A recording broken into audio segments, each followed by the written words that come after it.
This week on the Phantom Cave Reviews YouTube channel, we are going to be having a look at a comic book review of the Heir of the Frankensteins Legacy.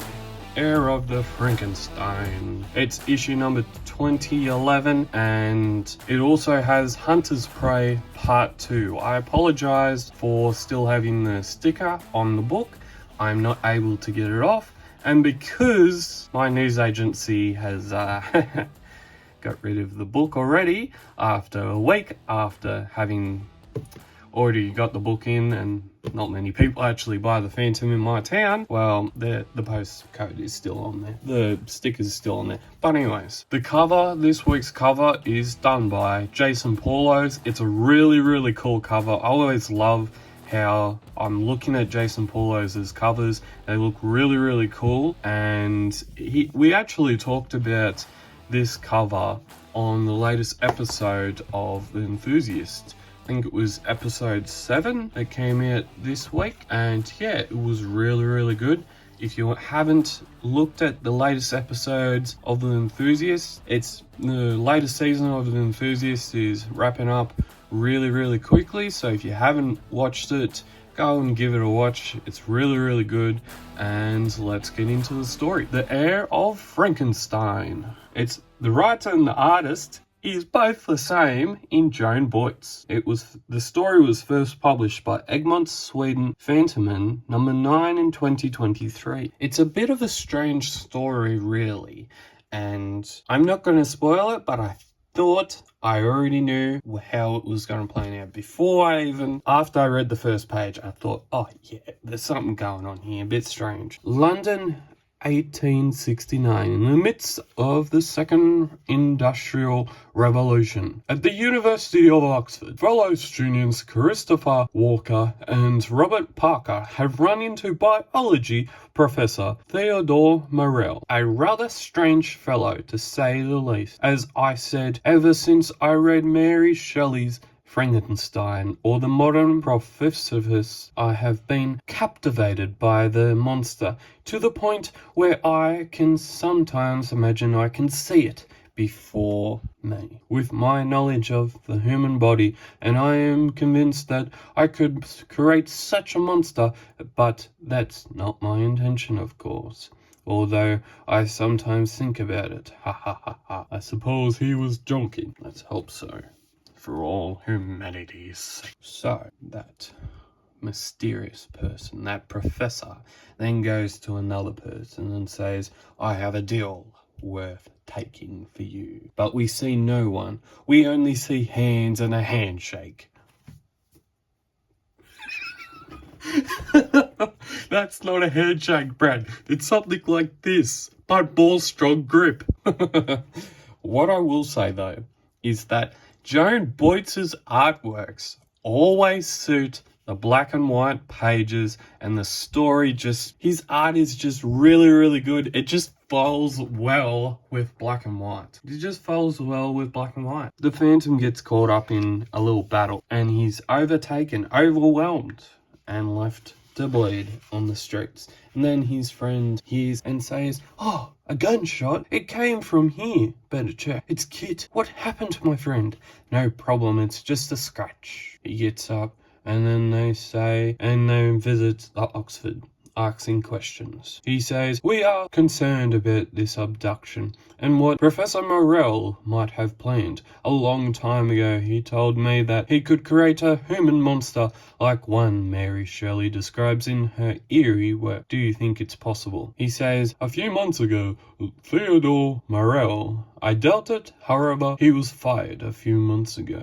After some students discovered his peculiar experiments, the students have now disappeared and the police have taken over the case. I will report this incident to them. And you really think that a professor at his level, Oxford, you'd think that he would be good enough of a person to not be experimenting on live people. Obviously not. And we visit what looks to be a replica house of Mary Shelley's Frankenstein house. Look at the house and then look at the room. It's just kitted out to look like the Frankenstein workroom, I guess you could say. And he works tirelessly and he finally gets his monster to bring and brought to life. He says, "The monster is brought to life. He lives! He lives! Hooray!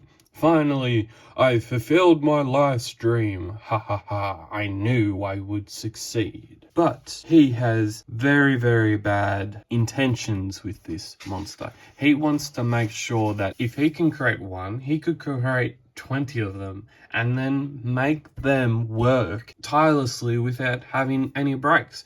So really, we're seeing the development of monsters and then telling them that they have no rights. And then, because they have no rights, they're just going to work and work and work until they get frustrated like a normal human being and take their frustration out on everyone else. And then panic sets in.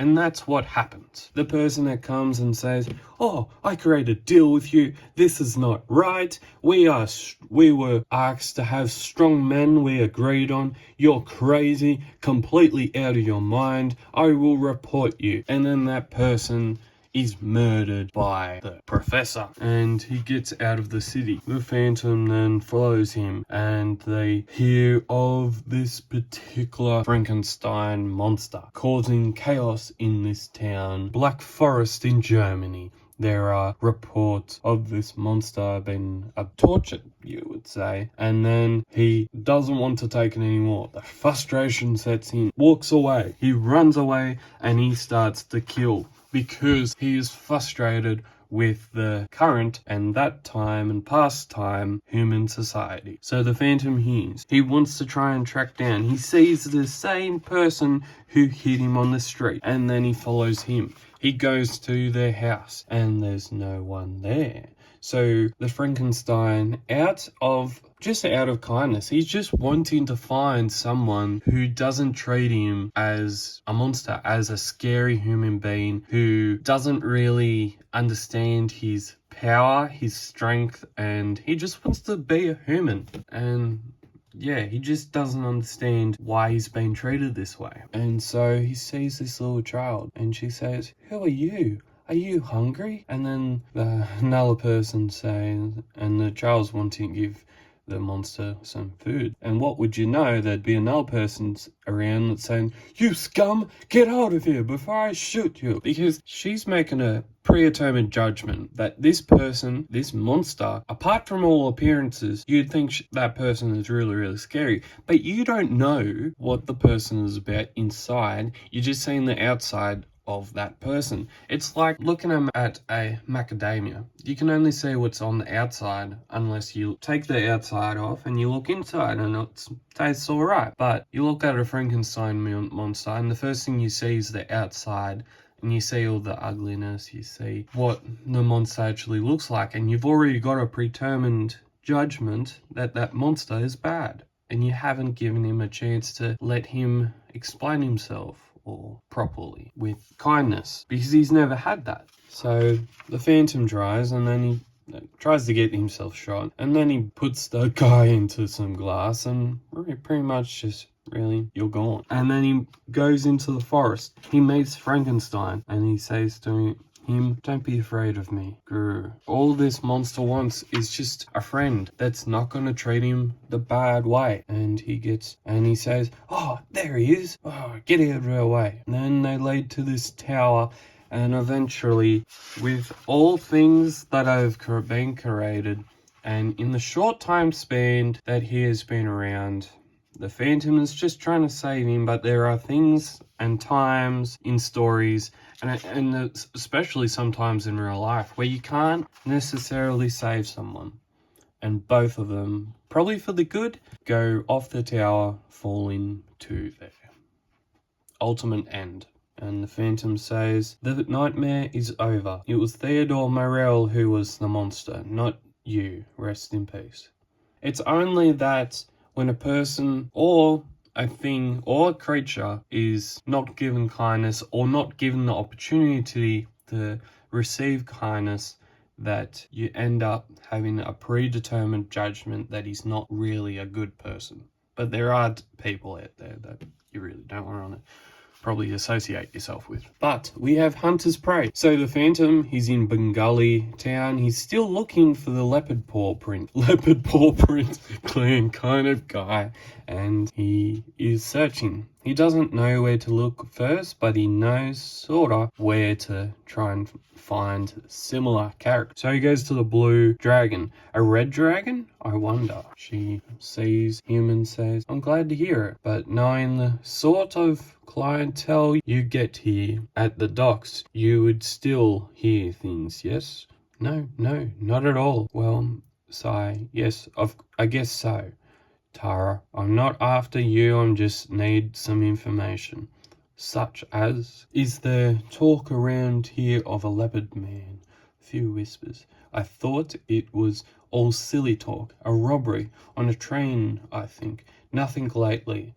How about talk of a man who has skin that looks like gold? Please, not so loud. You never know who is listening. It is not healthy. So he goes to the docks and he's wondering if he can talk to a specific type of person. And they say, well, you can come, but who are you? You know I do. You want to see the boss? You know I do. Okay, you asked for it. You come with us with no tricks. Follow me this way. Keep those hands where we can see them. Ha! You're not so tough. Glad you think so. They take him to the meeting point, and he says, how else could I find where you are except by waiting? You have a message. Speak it. Not unless I can see you in the clear. He steps out. A gun is aimed at your head. Speak or die. Then you won't know Avram's message, or will, or why he could not send it via the raptor, as he usually does. I've said enough so that he knows I really do know Avram. Now, if only he shows where he is, he could have any number of a quick escape routes in here. Very well. Now your message. I cannot see you clearly. This is not proof you are Tarquin. Specifically stated it was for Tarquin and no other. You are not of the golden people. And remove his glasses. I would not do that if I was you. Few people have come close to seeing me. I will just do it myself. I am here voluntarily talking to underworld figures. What do you think? I too will remain hidden. You're smug stranger, and my patience is wearing thin of this banter. You have no message worth hearing. Shoot him. Continued on from then. And I dare say we'll see part 3 in 2026. If you want to be like the Colonel, you can subscribe to The Phantom for $227 per year at www.phantomcomic.com.au. And if you want this legacy series, you can go to the same website as I just mentioned before. We've got this really awesome back cover. It's really cool. I apologize for the sticker that's still on this book. There's my comic book review of The Phantom, the Heir of Frankenstein, the last comic book before the 2025 Christmas special. And as always, thank you for watching this comic book review. As always, keep Phantom Caving, stay safe, and I really hope that you have a very Merry Christmas. And I will see you next time